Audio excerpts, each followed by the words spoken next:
Every day, something dramatic happens in the Caribbean that affects our lives. We'll give you the details. We'll give you the facts on Caribbean Perspective with Eddie Frederick. Host Eddie Frederick. Welcome to Caribbean Perspective. So glad you can join us. The story that takes the lead in today's edition for Wednesday, 17th January 2024, and brought to you in association with our friends at Antillean Group. Trinidad's opposition holds their own town hall criminal consultations. Details after this important message. Believe in our strength, we'll stand by you. Protection from all, perils big and small. Reassurance we give, it's so glad to see. Peace of mind, that's our service guarantee. We look after all our family. Yes, we do at every opportunity. Antillean Group, underwriters of all classes of insurance solutions for your protection and investment. Live well financially.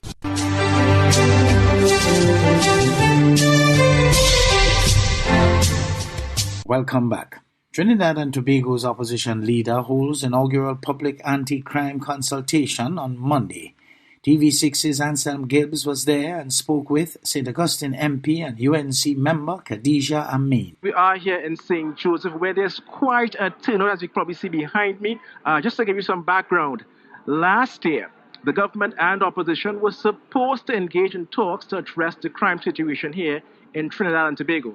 After a lot of toing and froing and more toing and froing, that did not happen. Both sides did not meet to talk about crime. Now tonight, the opposition leader is hosting what she calls an anti-crime town hall meeting here in St. Joseph.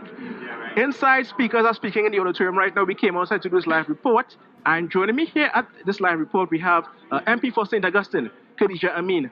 Ms. Amin, of course, we have to ask, the opposition is having their own crime talks without the government.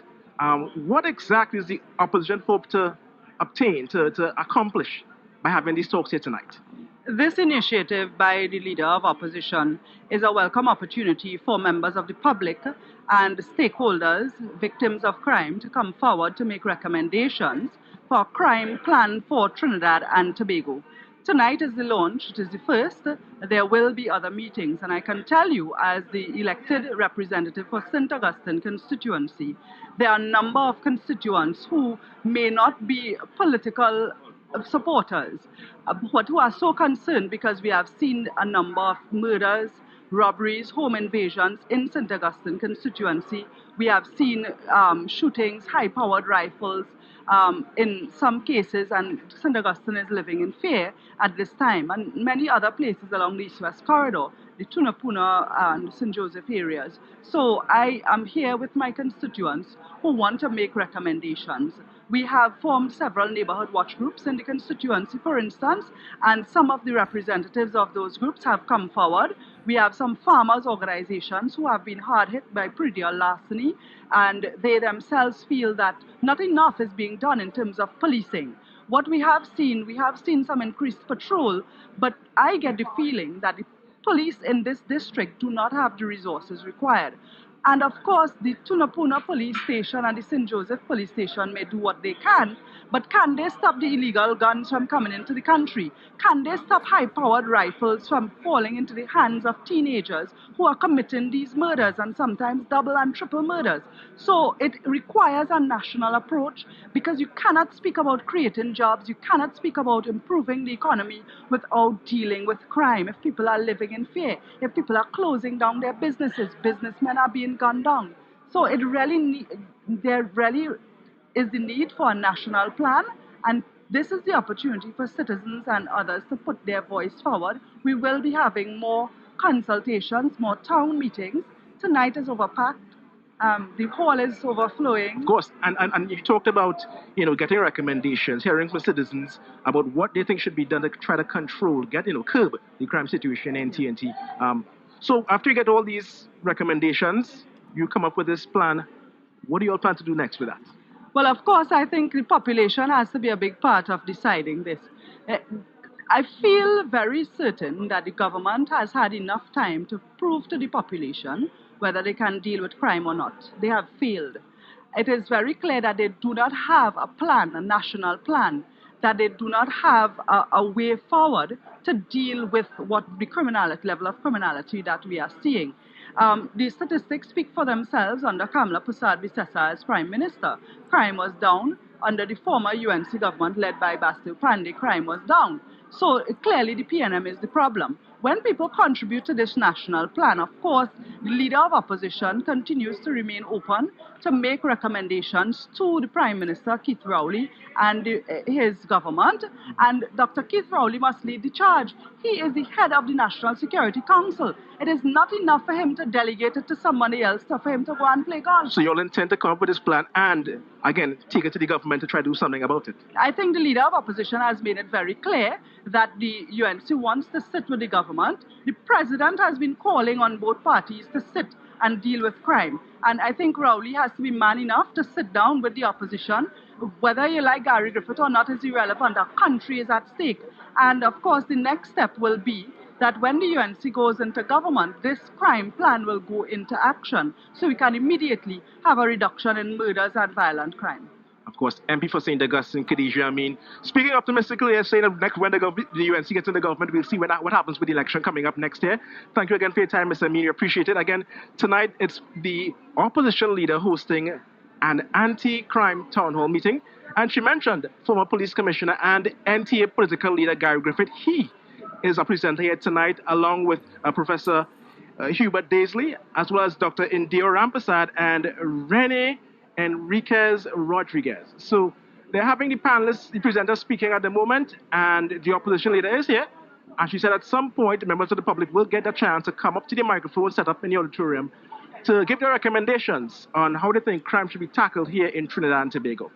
From St. Joseph, back to you, studio man Anselm Gibbs for TV6 News.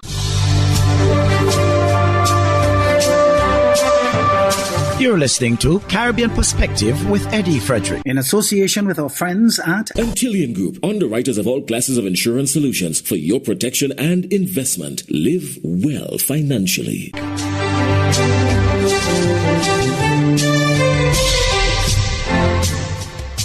Vanessa Cutting of TV6 News reports that although members of the Police Welfare Association understand the concerns of members of the legal profession on the way warrants are both obtained and executed, police are experiencing teething problems with the recent changes in the law that governs such. Members of the legal fraternity calling for the police service to implement additional measures to protect members of the public as it pertains to officers executing search warrants.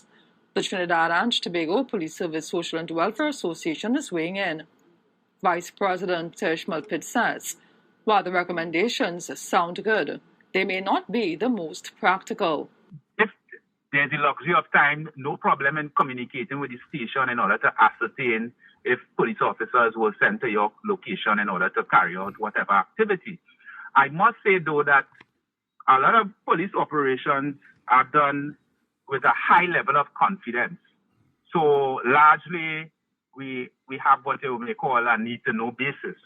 And there are times that the station district may not know immediately that something is happening at a particular location.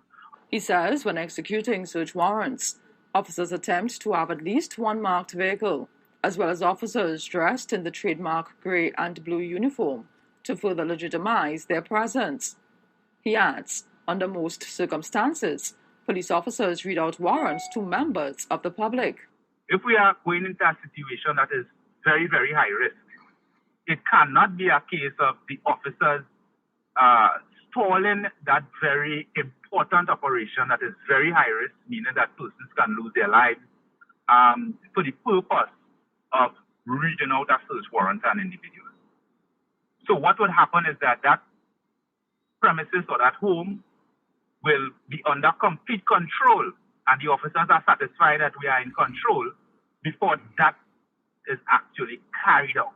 President of the Criminal Bar Association, Senior Counsel Israel Khan, recently expressed the concern that a justice of the peace may not do due diligence in issuing officers with warrants, as he called for additional measures to ensure public safety. His comments come amid changes to the Administration of Justice Indictable Proceedings Act, which limit the function of justices of the peace in this regard, thereby changing the process by which officers obtain warrants. The association admits that police officers are encountering some teething problems. There's an addition regarding the responsibility of police officers having obtained the warrant and having executed the warrant. We would not say that it is a major challenge. There are some issues that, because of the fact that it is something new, that there's still some I don't want to say gray areas, but there are still some little teething taking place. In many quarters, it is being ironed out. It is being ironed out daily. It is being ironed out as we speak. As the law matures, the officers are maturing with it, and we are seeing more and more persons becoming more and more involved in the process, which means to say that our officers are grasping the concept. The association says it would want to give the new process at least 2 months before adjudicating on its efficacy. Renessa Cutting, TV6 News. After months without any COVID-related deaths, 5 have been recorded from late December 2023 to date. Health Minister of Trinidad and Tobago, Terence Dialsing, says there has also been a noted increase in COVID cases. Sunil Lala of TGT News reports. We have from December 28th to yesterday, we have now reported 5 COVID deaths.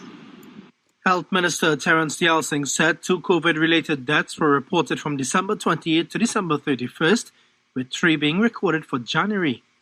These 5 deaths have been found to be in the typical population, that is the elderly and the elderly with comorbidities, hypertension, diabetes, and so on. Added to this, there is a noted increase in COVID-19 cases witnessed in January, with 9 people now hospitalized with the virus. In Couva, we have 3 patients, 3 ward-level patients. At San Fernando General Hospital, we have 4 adult ward-level patients. We have 1 pediatric ward-level patient, and we have 1 ICU patient at San Fernando. And Minister Dialsing revealed that there are currently no COVID-19 vaccines available in the country.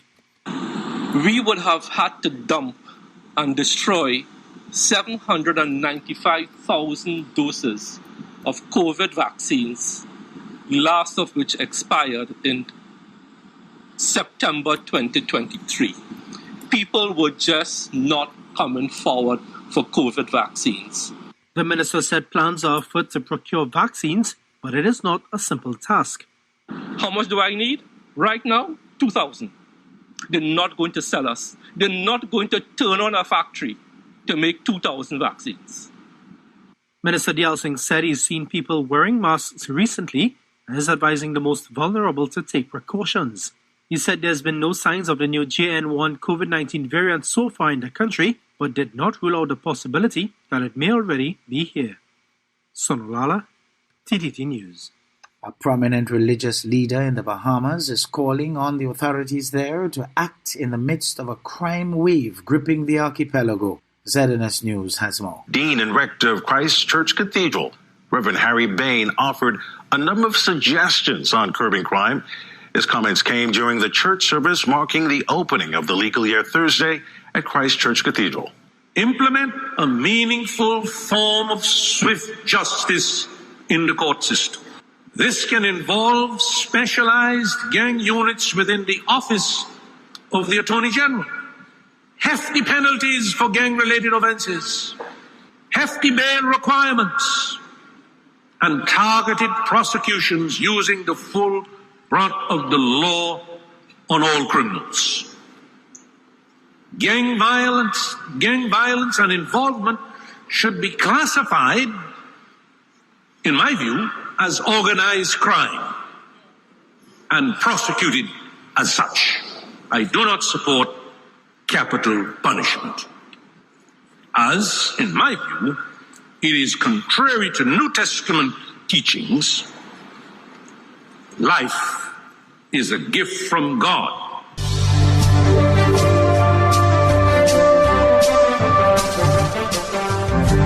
I am Eddie Frederick. This has been Caribbean Perspective, a whole new approach to highlighting developments in the Caribbean. In the meantime, please follow us on Facebook and subscribe to our YouTube channel for daily regional news and more, in association with our friends at Antillian Group. Believe in our strength, we'll stand by you. Protection from all perils, big and small. Reassurance we give, it's so clear to see. Peace of mind, that's a service guarantee. We look after all our family. Yes, we do at every opportunity. Antillian Group, underwriters of all classes of insurance solutions for your protection and investment. Live well financially.